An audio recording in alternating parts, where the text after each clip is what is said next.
এই এই পাখিটা দেখতে পাচ্ছিস?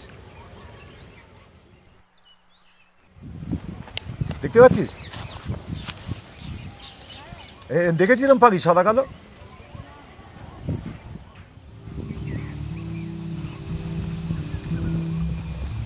রেয়ার পাখি আমার মনে হচ্ছে।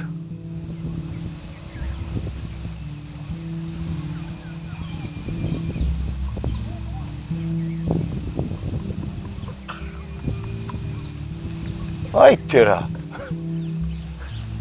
কি খেলছে পাগলা।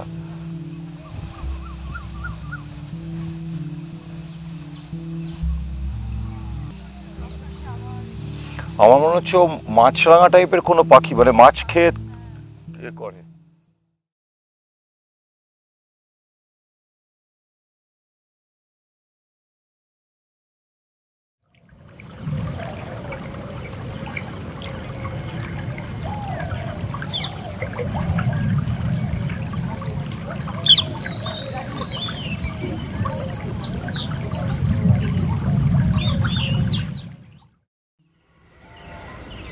শুধু এক্স ইকুয়ালস টু প্রেম যে অ্যালবামটা সেই সময় বেরিয়েছিল, ওটা কি তুমি নিজের প্ল্যানিংয়ে বার করেছো নাকি তোমাকে কোম্পানি বলেছিল বার করতে?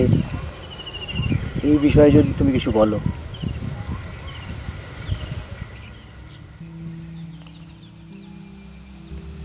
X equal to Prem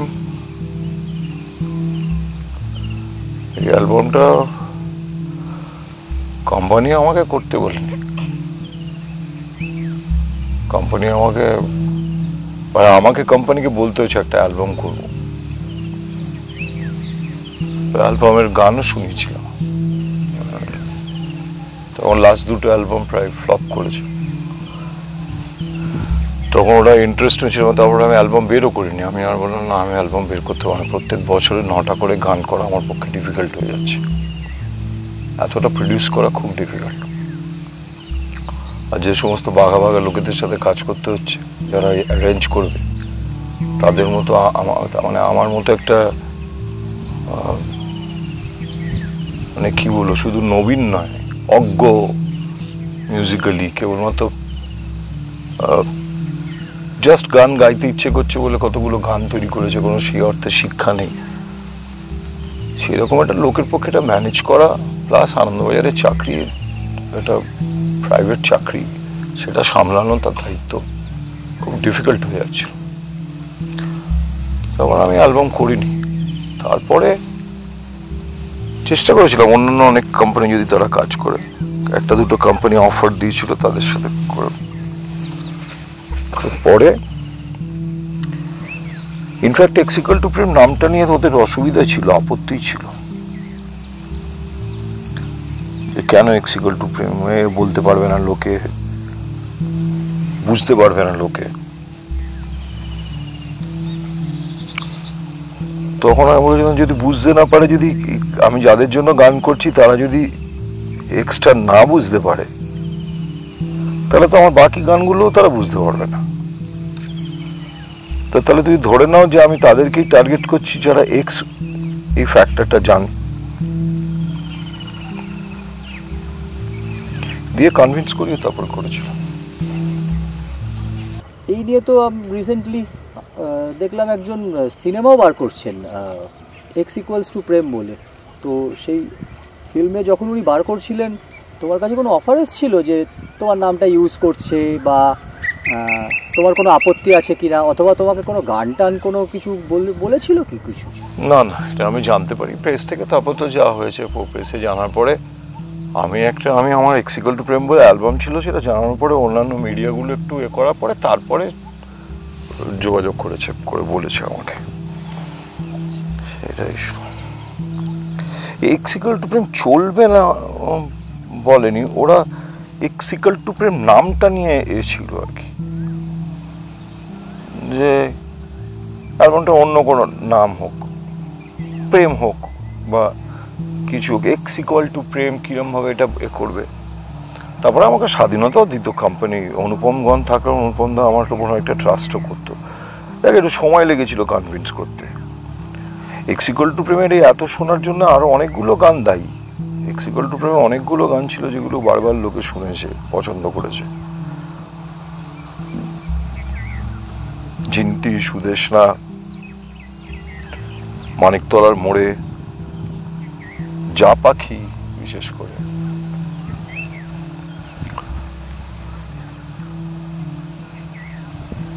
generally একটা অ্যালবামের একটা গান পছন্দ হলে সেই অ্যালবামটা তখন ক্যাসেট যেহেতু ওরকম ছিল, কি একটা গান কিনতে তো পারা যেত না, অ্যালবামটা কেটে যেত, অ্যালবামটা চলতো। সেখানে যদি 4-5টা গান থাকে, সে অ্যালবাম পছন্দ হয়ে যায় লোকের, সেগুলো সুপার ডুপার হিটই হয়ে যেত। যেমন এক্সিকল টু প্রেম হয়েছে, লালমাটির সরানে হয়েছে।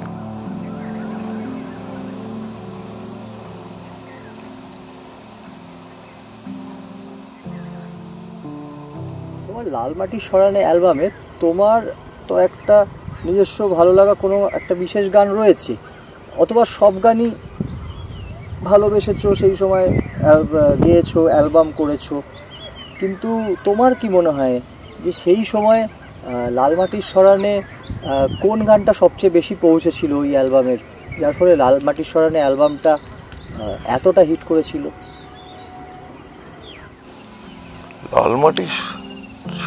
লালমাটির সরানে গানটা, এটা আমার লেখা ছিল, আমার কম্পোজিশন, ওইটা বিভৎস লোকে খেয়েছিল।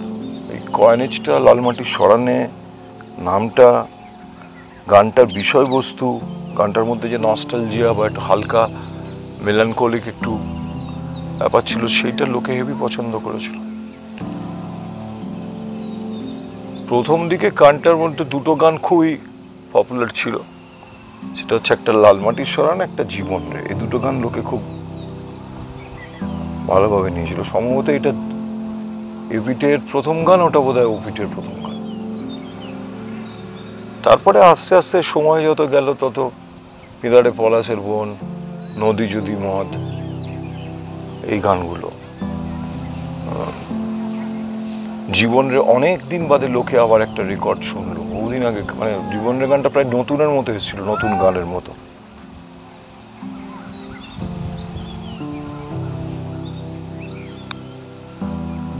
ভাবা পাগলার একটা গান ছিল, ধীরে ধীরে পেয়ে যাও তরি, ওটা তো বিখ্যাত গান ভাবার, সেটা আবার গেয়েছিলাম আমি। এখন তো পিদারে পলাশের বোন, নদী যদি মদ হতো, লালমাটির সরানের জীবন, আরো যে কটা গান ছিল সবকটাই খুব, গুরু কি উপায় বলো না।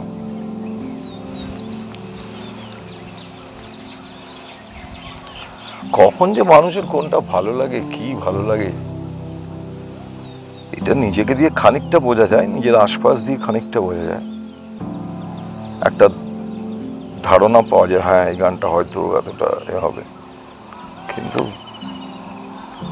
কেউ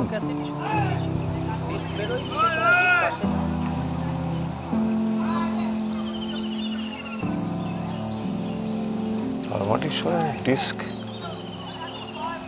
হ্যাঁ বেরিয়েছিল। এক্সিকল টু প্রেম থেকে সিডি বেরিয়েছে। এক্সিকল টু প্রেমে তাও মানে সঙ্গে সঙ্গে না, সিডি বেরিয়েছে, প্রথমে ক্যাসেট বেরিয়েছে, তারও অনেক পরে সিডি বেরিয়েছে। মানে একই সঙ্গে সিডি ক্যাসেট বেরিয়েছে সেটা নয়। আমাদের কোম্পানি একটুখানি এও ছিল, আমাদের কোম্পানি একটুখানি ওই ফলোয়ার টাইপ ছিল, লিডার ছিল না যে কোনো জিনিস করতে পারবে। অত বড় সড়ো কোম্পানি ছিল, HMVর মতো অত বড় নেটওয়ার্ক নয়।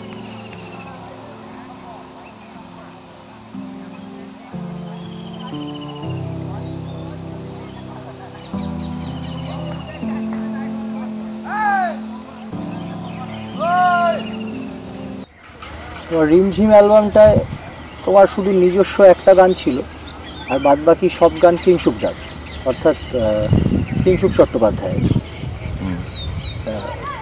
সেই অ্যালবামটা কি তুমি দুম করে প্ল্যানিং করে করো, যে একটা অ্যালবাম হবে, সব কটা তোরই গান থাকবে, একটা গান আমার থাকবে, এরকম ভেবে নাকি?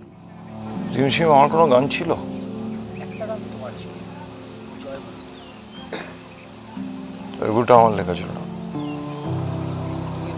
আসলে। হ্যাঁ, ওই কিংশুক বহুদিন ধরে, কিংশুককে আমি তো বলেছিলাম যে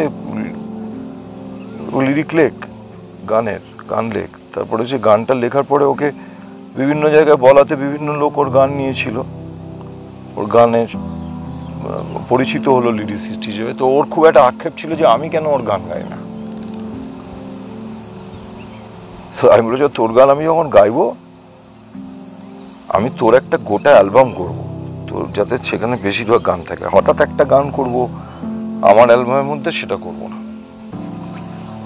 তখন ওকে দিয়ে গানটা লিখে বিভিন্ন লেখে বাবা সেটা পছন্দ করে। এবং এটাও যে আমি সব গানে সুর করব না, অন্য কেউ সুর করুক। কাকে তখন ঠিক করলাম, তখন কথা বলতে বলতে জয়ের সাথে রূপঙ্করের সাথে কথা বলার বললে হ্যাঁ সুর করব। এইভাবে প্ল্যানিং রিমঝিমের।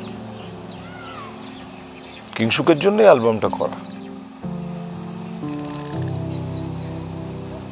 তোমার কথা অনুযায়ী আমরাও বেঁচে আছি এবং ঠিক এখনই ফ্লপ করেছিল। ফিগার অনুযায়ী তো ফ্লপ করেছিল, ভূমিকার যা বিক্রি তার থেকে কম বিক্রি হয়েছিল। আমরাও বেঁচে আছি, তবু এটা বিক্রি হয়েছিল। যেখানে জেনারেল লোকের একটা অ্যালবাম বেরোলে যা বিক্রি হয় তার থেকে বেশি হয়েছিল, কিন্তু সেটা ভূমিকার তুলনায় কম।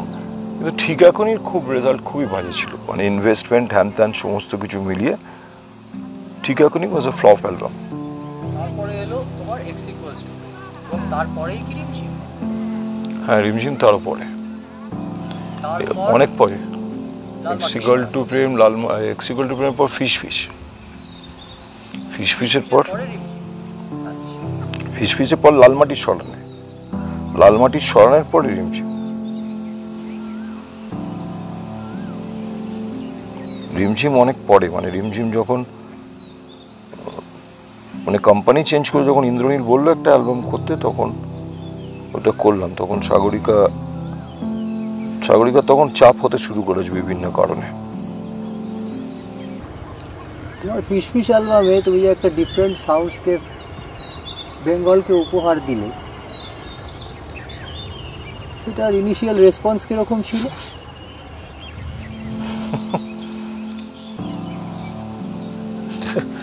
ফিসফিসের রেসপন্স, ফিসফিস যখন অ্যালবামটা করেছি তখন ওই অনুপম দা বলেছিল এই অ্যালবামটা হয় সুপার টুপার হিট হবে আর নাহলে সুপার ফ্লপ হবে, এর মাঝখানে কিছু হবে না অ্যালবাম। আর আমার মনে আছে সাগরিকার তরফ থেকে আমার কাজ দেখতে, মানে রেকর্ডিং দেখতে গেছিল দীপাঞ্জন বলে একটি ছেলে। সে দেখে সাউন্ড উইংয়ে তখন কাজ হচ্ছিল, ভেতরে ঢুকে গানটা শুনেছে। কোন গানটা বোধহয় ভাবো তো সেদিন, বসুন্ধরা, এরকম কিছু একটা শুনেছিল। বেরিয়েছে, অনেকক্ষণ চুপ করে রয়েছে, কোনো কথা বলছে না। তারপর বলছে এটা শুনে না কিরকম একটু ভয় ভয় লাগছে, শরীরের ভেতর কিরকম একটা করছে। আমি একটু অবাক হয়েছিলাম গানের, অবাক হয়েছিল, মানে হয়তো ওটাই চেয়েছিলাম। তারপরে অ্যালবাম রিলিজ করার পরে মোস্ট অফ দ্য পিপল যারা আমার আগের গান শুনেছে, এক্স ইকুয়াল টু প্রেম, লালমাটির স্মরণের সময় শ্যাটার্ড। ও না, ফিসফিস আগে, তারপরে লালমাটির স্মরণ। এক্স ইকুয়াল টু প্রেমের পর ফিসফিস, মাঝখানে একটা বছর একটা দিয়েছেন, তারপরে লালমাটির স্মরণে। মানে ফিসফিসের ড্যামেজটা এ করার জন্য লালমাটির স্মরণে। তো খুব আনক্যানি হয়েছিল। কিছু একটা পাড়া থেকে যেমন খবরের একটা পাড়া একটি আমার ভক্ত বললো যে চালাতে দিচ্ছে না গান চালাতে দিচ্ছে না, এসব কি অশ্লীল কথাবার্তা বলছে এসব বলে। কিন্তু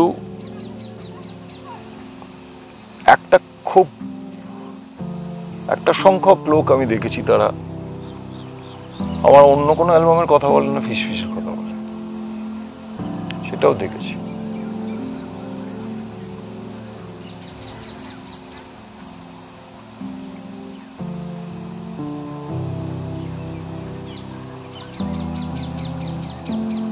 এই মুহূর্তে প্রায় সব কিছুই ডিজিটাল।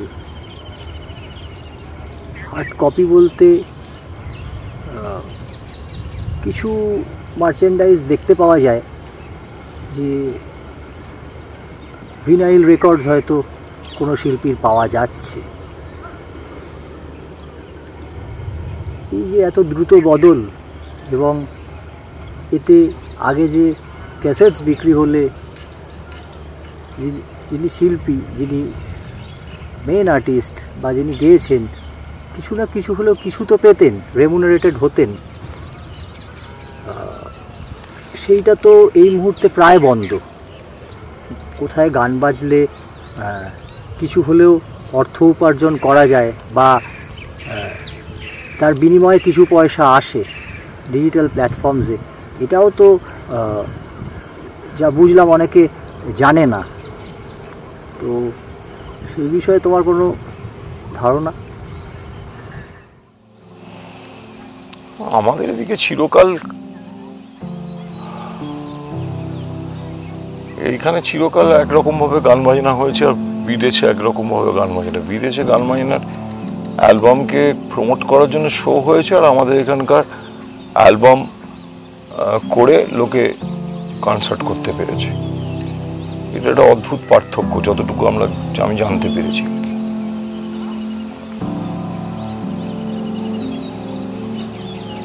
এখানে আমাদের গান গেয়ে গানে করে লোকের প্রাপ্তি ছিল, সবই ছিল, কিন্তু আসল এটা ছিল শো থেকে, ক্যাসেট থেকে বা রেকর্ড থেকে বিরাট কেউ ইনকাম করেছে বা করেছে বলে আমার মনে হয় না।